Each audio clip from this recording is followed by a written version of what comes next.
Bismillahirrahmanirrahim. In the name of Allah, most benevolent, ever merciful, all praise be to Allah, Lord of all the worlds. O Allah, you alone we worship, and to you alone turn for help. Countless durood salam on our holy last Prophet Muhammad sallallahu alaihi wasallam. Assalamu alaikum, dear student viewers. I am Imaduddin Javed, Associate Professor of Mathematics, Government Graduate College Class 17, Dera Ghazi Khan, Punjab, Pakistan. आज हमारे unit number 1 का lesson number 4 के objective पढ़ने से पहले हम unit number 1 के lesson number 3 का रिव्यू करते हैं कि लेसन नंबर 3 में हमने क्या स्टडी किया था। लेसन नंबर 3 में हमने पढ़ी थी properties of fundamental operations on complex number और एक एग्जांपल नंबर 2 सॉल्व की थी पेज नंबर 3 पर।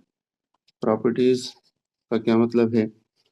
प्रॉपर्टीज का मतलब ये है कि कॉम्प्लेक्स नंबर कैसे बिहेव करते हैं when we perform arithmetic operations, यानी कि एडिशन, सब्ट्रैक्शन, मल्टीप्लिकेशन और डिवीजन वगैरह। तो फिर उसमें हमने पढ़ा था कि कॉम्प्लेक्स नंबर की जो एडिटिव आइडेंटिटी होती है वो 0 होती है। कॉम्प्लेक्स नंबर की जो मल्टीप्लिकेटिव आइडेंटिटी होती है वो 1 व 0 होती है। कॉम्प्लेक्स नंबर में किसी कॉम्प्लेक्स नंबर का इन्वर्स अगर हमें फाइंड करना हो तो उसका फार्मूला होता है ए व बी। कोई कॉम्प्लेक्स नंबर है उसका inverse this is equal to a over a square plus B square comma minus b over a square plus B square. उसमें हमने एडिटिव इन्वर्स के बारे में पढ़ा था और हमने ये देखा था कि जो कॉम्प्लेक्स नंबर है वो तमाम की तमाम प्रॉपर्टीज पोजेस करते हैं जो property set of real number भी पोजेस करते हैं। सिर्फ एक प्रॉपर्टी ऐसी है जो set of complex number possess नहीं करते और वो क्या थी? Order property. यानी कि सेट ऑफ कॉम्प्लेक्स नंबर में ऑर्डरिंग नहीं है, यानी कि लेस या ग्रेटर नहीं होता। और उसके बाद हमने यूनिट नंबर 1 के लेसन नंबर 3 में एक एग्जांपल सॉल्व की थी। एक एग्जांपल नंबर 2 ये हमने सॉल्व की थी। यूनिट नंबर 1 का लेसन नंबर 4 इसके जो ऑब्जेक्टिव हैं ऑर्गन डायग्राम के बारे में पढ़ेंगे। Second, modulus of complex numbers. Third, conjugate of complex numbers. और एक एग्जांपल नंबर 3 सॉल्व करेंगे पेज नंबर 4 पर। तो सबसे पहले हम देखते हैं ये ऑर्गन डायग्राम क्या होती हैं। ये ऑर्गन जो है ये एक मैथमेटिशियन थे, जॉन रॉबर्ट ऑर्गन। ये इसका ईरा है 1768 में ये पैदा हुए और 1822 में इनकी डेथ हुई। ये एक प्रॉपर मैथमेटिशियन नहीं थे बल्कि एक बुक कीपर थे और अपने स्पेयर टाइम में वो मैथमेटिक्स को स्टडी किया करते थे। तो उन्होंने इंट्रोड्यूस जो ना किया ऑर्गन डायग्राम को सबसे पहले। तो ऑर्गन डायग्राम क्या है? A way of representing complex number as a points in the complex plane। हम किसी भी complex number को represent करते हैं as a point in the complex plane। Dear friends, इससे पहले हमने ordered pair form of real numbers भी पढ़ी थी। तो ये जो ordered pair form of complex numbers, ordered pair form of complex numbers, तो ये बहुत ज़्यादा यूज़फुल जो होती है in visualizing the complex number as a points in the complex plane। Ordered pair form is very useful in visualizing the complex number as a points in the complex plane। तो अब हम organ diagram है इसको discuss करते हैं। तो dear friends, हम कोई कॉम्प्लेक्स प्लेन जो ना बनाते हैं, एक्स एक्स डैश ये रियल नंबर लाइन है, ये हॉरिजेंटल है, और वाई वाई डैश ये भी रियल नंबर लाइन है, ये वर्टिकल है, और इन दोनों का जो ओरिजिन है वो इनसाइड है। अब हम क्या करते हैं, इस पूरी रियल नंबर लाइन को डिवाइड करते हैं equal parts of unit length. First कर लेता हूँ कि मैं यहाँ से लेकर यहाँ तक ये जो लेंथ है दिस इज 1। सिमिलरली यहाँ से लेकर यहाँ तक की जो लेंथ है ये भी 1, और यहाँ से लेकर यहाँ तक की जो लेंथ है ये भी 1।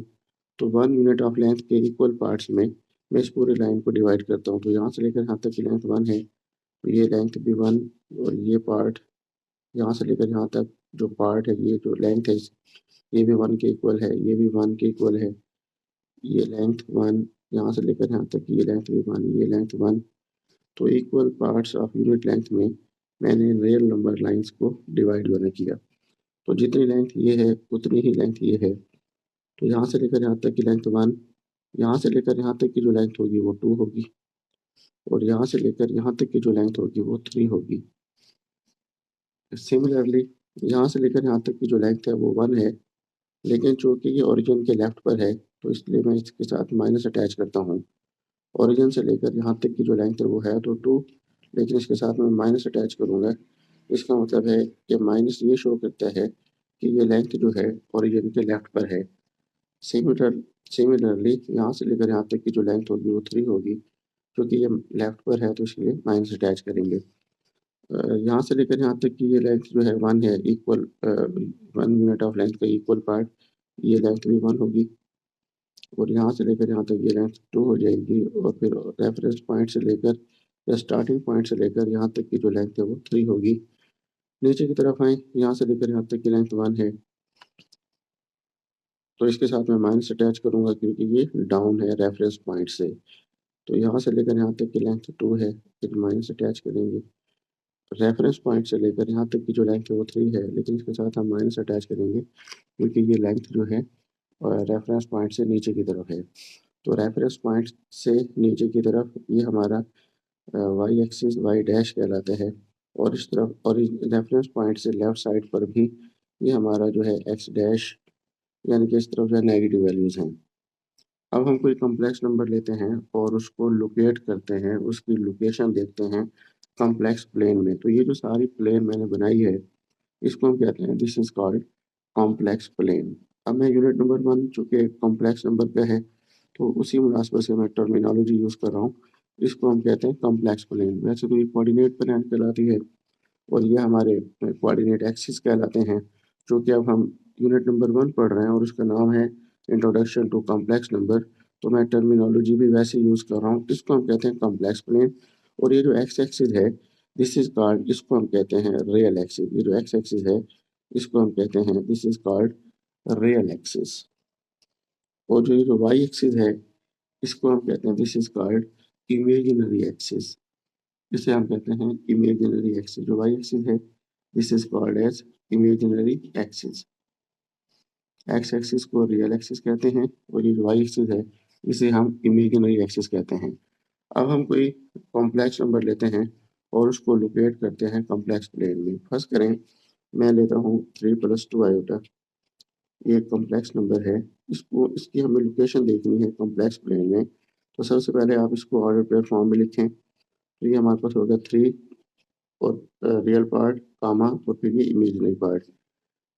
ऑर्डर पेयर फॉर्म क्या होती है, पहले रियल पार्ट लिखते हैं कामा, फिर इमेजिनरी पार्ट।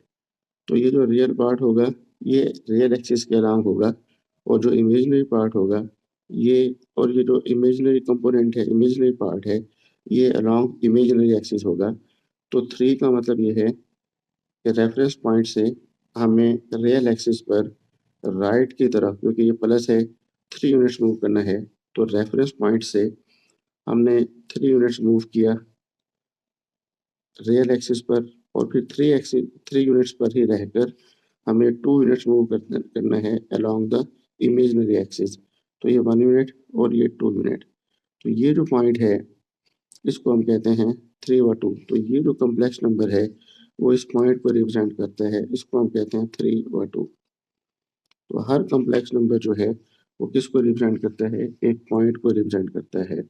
तो ये हमने इसकी लोकेशन जो है ना देखी, इस कॉम्प्लेक्स नंबर की लोकेशन कॉम्प्लेक्स प्लेन में। तो ये एक पॉइंट जो है ना होगा। लोकेशन बिल्कुल इसी तरह होते हैं, जैसे फर्स्ट करें हम किसी फ्रेंड से पूछें, वो किसी कॉलोनी में रहता हो, कि वो आपका घर कहाँ पर है, तो वो फिर बताता है कि हमारा घर जो है वो स्ट्रीट नंबर 2 में है, 3 में है, और हमारा हाउस नंबर जो है ना कितना है। मिसाल के तौर पर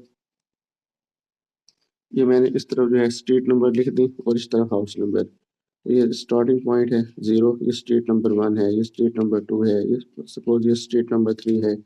इसी तरह ये हाउस नंबर 1, हाउस नंबर जो है वो इस तरफ है, वर्टिकल है, ये हाउस नंबर 2 है, और ये हाउस नंबर 3 है। अब अगर फर्ज करें किसी की लोकेशन हो कि उसका जो हाउस है वो स्ट्रीट नंबर 3 में है और हाउस नंबर 2 है, तो हम देखेंगे स्ट्रीट नंबर 3 में आएंगे। स्ट्रीट नंबर 1 है, ये स्ट्रीट नंबर 2 और ये स्ट्रीट नंबर 3, और इसी स्ट्रीट नंबर 3 में हम ऊपर मूव करेंगे, क्योंकि इस तरफ हाउस नंबर है, ये हाउस नंबर 1 और ये हाउस नंबर 2। तो ये लोकेशन है 3/2। इसका मतलब क्या है कि ये स्ट्रीट नंबर 3 है, और स्ट्रीट नंबर 3 में ही जो हाउस नंबर 2 है, वो ये बनता है, क्योंकि ऊपर है हाउस नंबर। हाउस नंबर इधर भी है, ये भी हाउस नंबर 1 है, इसी के बिल्कुल पैरेलल ये हाउस नंबर 2 है। लेकिन ये हाउस नंबर 1 है स्ट्रीट नंबर 1 का, ये हाउस नंबर 2 है स्ट्रीट नंबर 1 का। इसी तरह ये स्ट्रीट नंबर 2 है, उसका ये हाउस नंबर 1 है, ये हाउस नंबर 2 है। तो यहाँ पे ग्रिड्स बने हुए हैं। तो ये 3 व 2 ये लोकेशन जो है ना है, तो इस तरफ स्ट्रीट नंबर है और इस तरफ हाउस नंबर जो है ना है। बिल्कुल इसी तरीके से ये हमारे पास कोई कॉम्प्लेक्स प्लेन, रियल एक्सिस जो है वो इस तरफ होंगे, और जो इमेजिनरी एक्सिस होंगे वो अलोंग इमेजिनरी एक्सिस होंगे, यानी कि वर्टिकल होंगे। तो 3/2 ये जो कंपोनेंट है 3/2, ये कहाँ पर होगा? रेफरेंस पॉइंट से हम 3 यूनिट्स मूव करेंगे along real axis, positive real axis 3 units, और फिर 3 यूनिट्स से ही हमें 2 यूनिट्स मूव करना है अलोंग इमेजिनरी वाई एक्सिस। तो ये जो पॉइंट है 3/2 है। तो ये कॉम्प्लेक्स नंबर जो है इस पॉइंट को रिप्रेजेंट करता है। इसी को आर्गन डायग्राम कहते हैं। किसी कॉम्प्लेक्स नंबर को किसी भी पॉइंट से रिप्रेजेंट करना, इसे हम क्या कहते हैं? ऑर्गन डायग्राम कहते हैं। अच्छा, लोकेशन की एक और एग्जांपल देखें। अगर फर्ज करें कि किसी का हाउस जो है स्ट्रीट नंबर 2 में है और हाउस नंबर 2 में है, तो ये पॉइंट लोकेशन बनेगी। किसी का होम अगर स्ट्रीट नंबर 1 में है और हाउस नंबर 1 है, तो ये लोकेशन जो है ना बनेगी। और अगर किसी का घर जो है स्ट्रीट नंबर 0 है और हाउस नंबर भी 0 है, तो ये ओरिजिन ही होगा। तो ओरिजिन के जो कोऑर्डिनेट्स होते हैं वो 0 और 0 होते हैं। ओरिजिन के कोऑर्डिनेट्स 0 और 0। एक बात याद रखें कि every complex number will be represented by one and only one point in the coordinate plane या कॉम्प्लेक्स प्लेन। कोई भी कॉम्प्लेक्स नंबर जो ना लें, उसको हम सिर्फ और सिर्फ एक ही पॉइंट से रिप्रेजेंट कर सकते हैं, bye one and only one point. तो हर कॉम्प्लेक्स नंबर के कॉरेस्पॉन्डेंस सिर्फ एक ही पॉइंट होगा। जैसे 3+2 आयोटा अभी हमने देखा, तो ये क्या होगा? इसको इस पॉइंट से रिप्रेजेंट करेंगे 3/2। आपके कंसेप्ट को मज़ीद क्लियर करने के लिए देखिए, ये हमारे पास है ग्रीन से जो मैंने लाइन ड्रॉ की है, ये एक्स एक्सिस है, यानी कि ये रियल एक्सिस है।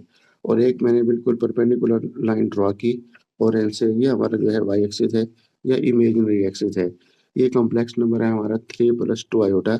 अब जो 3 है ये रियल पार्ट है, तो इसको मैंने देखें अलॉन्ग, ये जो ग्रीन लाइन है एक्स एक्सिस के अलॉन्ग, जो रियल एक्सिस है इसके अलॉन्ग लिया। और जो 2 है ये हमारा कॉम्प्लेक्स पार्ट है, कंपोनेंट है, इसको मैंने वाई एक्सिस के अलॉन्ग लिया। तो ये पॉइंट है 3/2। तो ये कॉम्प्लेक्स नंबर जो है इस पॉइंट से रिप्रेजेंट किया जाएगा।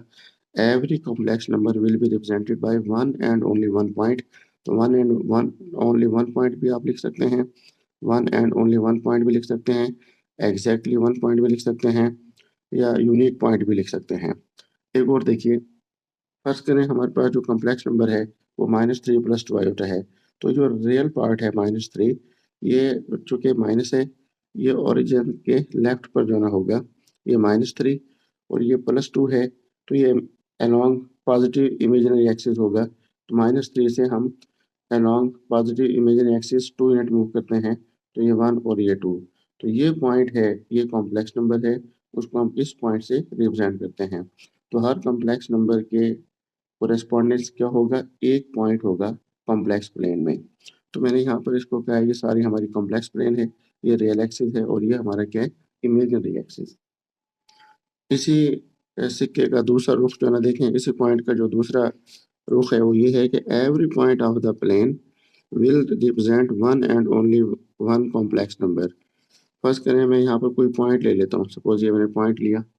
अब ये जो पॉइंट है ये किसको रिप्रेजेंट करेगा? एक कॉम्प्लेक्स नंबर को रिप्रेजेंट करेगा। कैसे? इस पॉइंट से आपने इमेजिनरी एक्सिस के ऊपर एक परपेंडिकुलर ड्रॉप करना है, और एक्स एक्सिस के अलावा आपने ये लेंथ काउंट करनी है। यहाँ से लेकर यहाँ तक की लेंथ कितनी है? देखें 3। ये चूँकि यहाँ से लेकर यहाँ तक की लेंथ 3 है, तो ये लेंथ 3।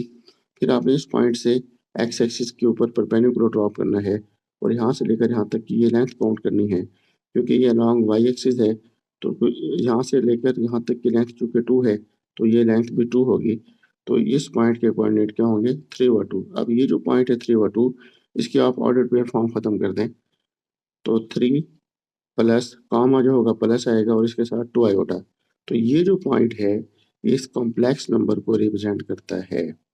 इसी तरह मैं ये पॉइंट ले लेता हूँ, ये भी किसी कॉम्प्लेक्स नंबर को रिप्रेजेंट करेगा। ये पॉइंट ले लेता हूँ, ये भी कॉम्प्लेक्स नंबर को रिप्रेजेंट करेगा। तो कोई भी पॉइंट जो है लें, वो किसको रिप्रेजेंट जो है करेगा, एक कॉम्प्लेक्स नंबर को। फर्स्ट करें, यहाँ पर एक पॉइंट ले लेता हूँ, तो ये भी किसको रिप्रेजेंट करेगा, एक कॉम्प्लेक्स नंबर को। इसके कोऑर्डिनेट लिख लेते हैं। पहले हम देखेंगे, परपेंडिकुलर ड्रॉप करें वाई एक्सिस के ऊपर, और ये इसके अलोंग ये लेंथ देखें कितनी है। क्योंकि यहाँ से लेकर यहाँ तक की लेंथ 3 है, तो ये होगा -3 रियल एक्सिस के अलोंग। और फिर इस पॉइंट से आपने यहाँ पे एक्स एक्सिस के ऊपर परपेंडिकुलर ड्रॉप करना है, तो यहाँ से लेकर यहाँ तक की लेंथ काउंट करनी है। चूंकि ये 2 है, तो -3/2 ये जो पॉइंट है, इसके कोऑर्डिनेट्स है -3/2। अगर आप इसकी ऑटोकैड फॉर्म खत्म कर दें, तो ये बनेगा -3 + 2 आयोटा। तो ये जो पॉइंट है, वो इस कॉम्प्लेक्स नंबर को रिप्रेजेंट करता है। तो कॉम्प्लेक्स प्लेन में आप जो भी पॉइंट लें, वो किसको रिप्रेजेंट करेगा, एक कॉम्प्लेक्स नंबर को। आप इस बुक में देखें 3 + 2 आयोटा, तो ये कहाँ पर होगा, देखें ये पॉइंट है 3 + 2 आयोटा। -2 + 2 आयोटा, तो ये कहाँ पर होगा, रियल एक्सिस के अलॉन्ग -2 यूनिट मूव करें, और इमेजिनरी एक्सिस के अलॉन्ग 2 यूनिट मूव करें, तो -2/2 ये पॉइंट होगा, जिसको हम बी कह रहे हैं। एक और पॉइंट है -3 - 2 आयोटा, ये कहाँ पर होगा, तो -3 का मतलब है रेफरेंस पॉइंट से along negative real axis move करें -3, और -3 से ही along negative imaginary axis move करें -2, तो ये पॉइंट होगा। तो ये कॉम्प्लेक्स नंबर इस पॉइंट को रिप्रेजेंट करता है। 2 - 2 आयोटा, ये कॉम्प्लेक्स नंबर इस पॉइंट को रिप्रेजेंट करता है। तो हर पॉइंट कॉम्प्लेक्स नंबर को रिप्रेजेंट करता है, और हर कॉम्प्लेक्स नंबर जो है कॉम्प्लेक्स प्लेन में बस एक ही पॉइंट को रिप्रेजेंट करता है। तो ये जो आप पॉइंट्स देख रहे हैं, इसी पूरी जो डायग्राम है, इसी को हम ऑर्गन डायग्राम कहते हैं। आज का हमारा दूसरा objective, modulus of a complex number. z is equal to x plus iota y, ये कॉम्प्लेक्स नंबर है। इसका जो मॉडुलस होता है, या मॉडुलस z वर्टिकल बार में हम डिनोट करते हैं, दिस इज इक्वल टू, ये होता है x square plus y square और इस सारे का अंडर रूट। यानी कि रियल पार्ट का स्क्वेयर प्लस इमेजिनरी पार्ट का स्क्वेयर, और इस तमाम का होल अंडर रूट। इसको हम कहते हैं मॉडुलस या modulus of a complex number. z mod से हम इसको डिनोट करते हैं, और ये हमेशा क्या होगा, एक नॉन नेगेटिव रियल नंबर होगा। नॉन नेगेटिव रियल नंबर का मतलब ये है कि इस तमाम का जो आंसर है, कभी भी नेगेटिव नहीं आएगा। हाँ, 0 आ सकता है, या 0 से ग्रेटर आएगा। अब देखते हैं कुछ particular example. z is equal to 2 + 3 iota, तो modulus of z this is equal to, ये होगा 2 का स्क्वायर प्लस 3 का स्क्वायर और इस तमाम का अंडर रूट। तो 2 का स्क्वायर 4, 3 का square 9, under root 13 under root. एक और कॉम्प्लेक्स नंबर लेते हैं, z is equal to -3 - 2 iota, तो ये -3 रियल पार्ट, और ये जो -2 है, ये इमेजिनरी पार्ट है, आयोटा को छोड़कर बाकी सारा इमेजिनरी पार्ट। आपकी सहूलत के लिए मैं ऐसे लिख देता हूँ, -3 + -2 आयोटा, तो ये -3 रियल पार्ट और ये -2 इमेजिनरी पार्ट। तो -3 का स्क्वायर प्लस -2 का स्क्वायर और इस तमाम का अंडर रूट। -3 का स्क्वायर 9 होगा, और -2 का स्क्वायर 4, और इस तमाम का हम क्या लेंगे, अंडर रूट 13 अंडर रूट। तो मॉडुलस जो है किसी भी कॉम्प्लेक्स नंबर का, हमेशा क्या होता है, एक नॉन नेगेटिव रियल नंबर होता है। हाँ, 0 हो सकता है, अगर कॉम्प्लेक्स नंबर खुद 0 हो, 0 + 0 आयोटा, इसका जब हम फाइंड करेंगे तो वो क्या होगा, 0 होगा। ज्योमेट्रिकली ये जो modulus of a complex number होता है, show the distance of any point in the complex plane from the origin. अब देखिए, ये जो मैंने क्लेम किया है, इस क्लेम को मैं लिखता भी हूँ और इसको हम वेरीफाई भी करते हैं। तो ये हमारा क्लेम है, modulus of a complex number show a distance of any point in the complex plane from origin. तो फर्स्ट करेंगे, हमारे पास कॉम्प्लेक्स नंबर है x + iota y, this is equal to, इसको ऑर्डर पेयर फॉर्म में हम लिख लेते हैं x y। तो ये वो पॉइंट है, इस पॉइंट्स के जब कोऑर्डिनेट x y हैं, तो यहाँ पर परपेंडिकुलर ड्रॉप करते हैं। इसका जो फुट आया, इसका नाम हमने रखा m। तो एक्स रियल एक्सिस के अलोंग जो लेंथ है, वो x की इक्वल है, और इमेजिनरी एक्सिस के अलोंग जो लेंथ है, वो y के इक्वल है। ये रियल पार्ट, ये imaginary part, real part x axis के अलोंग होता है, और जो इमेजिनरी पार्ट है, ये y एक्सिस के अलोंग। अब ये हमारे पास एक राइट ट्रायंगल बनी हुई है OAM, इस पर हम पाइथागोरस थ्योरम अप्लाई करते हैं। तो पाइथागोरस थ्योरम के मुताबिक OA whole square is equal to, OA whole square is equal to OM square plus MA का स्क्वायर या AM का square. O A square is equal to O M x के equal है x square, और A M चूंकि y के equal है y square. O A is equal to square खत्म करें, अंडर रूट होगा। और अब हम ये जानते हैं कि जो x square plus y square under root है, ये तो मॉडुलस ऑफ जेड है, ये तो जेड का मॉड है। तो मॉडुलस जो है किसके इक्वल है, distance of any point in the complex plane from origin. O A का मतलब है ओ से लेकर ए तक का डिस्टेंस। तो modulus of a complex number shows a distance of any point in the complex plane from origin. तो इसकी एक ऑब्जेक्टिव भी बन सकती है। इसके बाद हमारा third objective conjugate of complex number. ये पहले भी हम पढ़ चुके हैं, लेकिन चूंकि अब नेक्स्ट एग्जांपल में ये इसका कंसेप्ट यूज होने वाला है, इसलिए मैंने इसको दोबारा रिवाइज किया। z is equal to x plus iota y, z conjugate is equal to x minus iota y. First करें z is equal to 3 plus 2 iota, तो z का कॉन्जुगेट क्या होगा, 3 माइनस 2 आयोटा, यानी कि आयोटा से पहले वाला साइन क्या होगा, चेंज। अगर कॉम्प्लेक्स नंबर इस फॉर्म में लिखा हुआ है z is equal to 3 iota plus 5, पहले हम इसको 5 प्लस 3 आयोटा की फॉर्म में लिख लेते हैं। तो z कॉन्जुगेट क्या होगा, आयोटा से पहले वाला साइन हमने चेंज किया, तो -3 आयोटा प्लस 5, या इसको हम लिख सकते हैं 5 माइनस 3 आयोटा। अगर इससे आप डायरेक्ट कॉन्जुगेट निकालें तो आयोटा से पहले वाला साइन बस हमें क्या करना है, चेंज करना है। आयोटा से पहले वाला साइन प्लस है तो ये माइनस हो जाएगा। अगर आप इस तरतीब में लिखेंगे 5 प्लस 3 आयोटा, तो फिर आप आयोटा से पहले वाला साइन ये चेंज होगा, तो 5 माइनस 3 आयोटा। आज के हमारे लेसन का जो फोर्थ ऑब्जेक्टिव था वो है एग्जाम्पल नंबर 3, पेज नंबर 4। तो पेज नंबर 4 पर ये एग्जाम्पल है, एग्जाम्पल नंबर 3 पेज नंबर 4 पर। If z is equal to 1 plus 2 iota whole square over 2 minus iota, then evaluate z conjugate का मॉड। तो हमें z का कॉन्जुगेट भी फाइंड करना है और उसका मॉडुलस भी फाइंड करना है। एग्जाम्पल नंबर 3 है और इसका ये पेज नंबर 4 आप ये देख रहे हैं। z is equal to 1 plus 2 iota whole square over 2 minus iota. तो 1 प्लस 2 आयोटा होल का स्क्वायर हमने ओपन किया, 1 का स्क्वायर 1 होगा, 2 आयोटा का square 4 iota square plus 2ab, A plus B whole का square A square plus B square plus 2ab। तो 2 into 1 into 2 iota, ये 4 आयोटा होगा। आयोटा स्क्वायर -1 होता है, तो 4 इंटू -1 ये -4 होगा। और 1 प्लस -4 कितना हो गया, -3। तो ये होगा ये 4 iota as it is, -3 plus 4 iota over 2 minus iota. तो हम नीचे से जो है 2 माइनस आयोटा को ख़त्म करना चाहते हैं, तो इसका तरीका ये है कि बस इसी के कॉन्जुगेट से मल्टीप्लाई करें। तो 2 माइनस आयोटा का कॉन्जुगेट होता है 2 प्लस आयोटा से मल्टीप्लाई और 2 प्लस आयोटा से divide. Golden rule of fraction हमने यूज़ किया। अब हम हॉरिजॉन्टल मल्टीप्लिकेशन करते हैं। -3 multiplied by 2 -6, -3 multiplied by iota -3 iota, 4 iota multiplied by 2 8 iota होगा, और 4 iota into iota 4 iota square, 2 minus iota into 2 plus iota, ये ऐसे है जैसे a minus b, a plus b, a square minus b square. Iota square चूँकि -1 होता है, तो ये होगा हमारे पास -6। पहले इसको सिंप्लीफाई कर लेते हैं, -6, 8 iota -3 iota 5 iota. Iota square चूँकि -1 होता है, तो 4 इंटू -1 ये -4 होगा। तो -6 -4 -10 प्लस 5 आयोटा ओवर 2 का स्क्वायर 4 माइनस आयोटा स्क्वायर -1 होता है, तो माइनस माइनस प्लस 1, 4 प्लस 1 ये 5 होगा। तो ऊपर से हमने 5 को कॉमन निकाला, -2 प्लस आयोटा ओवर 5, 5 को 5 से कैंसिल किया, तो z इज इक्वल टू ये हमारे पास होगा -2 प्लस आयोटा। अब हमें लेना है z कॉन्जुगेट, -2 माइनस आयोटा, क्योंकि हमें क्या फाइंड करना था, z कॉन्जुगेट का मॉडुलस। तो ये z हमने पहले फाइंड कर लिया, इसका कॉन्जुगेट ये। अब इसका हम लेते हैं z कॉन्जुगेट का मॉडुलस, -2 का स्क्वायर प्लस -1 का स्क्वायर और इस तमाम का अंडर रूट। -2 का स्क्वायर 4 होगा, -1 का square 1 under root, this is equal to 5 under root. तो z कॉन्जुगेट का हमने मॉडुलस फाइंड जो है किया इस एग्जाम्पल में। z कॉन्जुगेट का हमने मॉडुलस फाइंड किया और वो किसके इक्वल है, 5 अंडर रूट। डियर फ्रेंड्स, आज का जो हमारा यूनिट नंबर 1 का जो लेसन नंबर 4 था, उसके हमने 4 ऑब्जेक्टिव्स हमने पढ़े।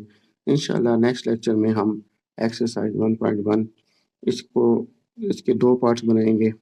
एक होगा पार्ट ए और एक होगा पार्ट बी। पार्ट ए में हम हाफ एक्सरसाइज कंप्लीट करेंगे क्वेश्चन नंबर 4 तक या 5 तक, और पार्ट बी में इस एक्सरसाइज के बाकी पार्ट्स इंशाल्लाह नेक्स्ट लेक्चर में यूनिट नंबर 1 के लेसन नंबर 5 में हम कंप्लीट करेंगे।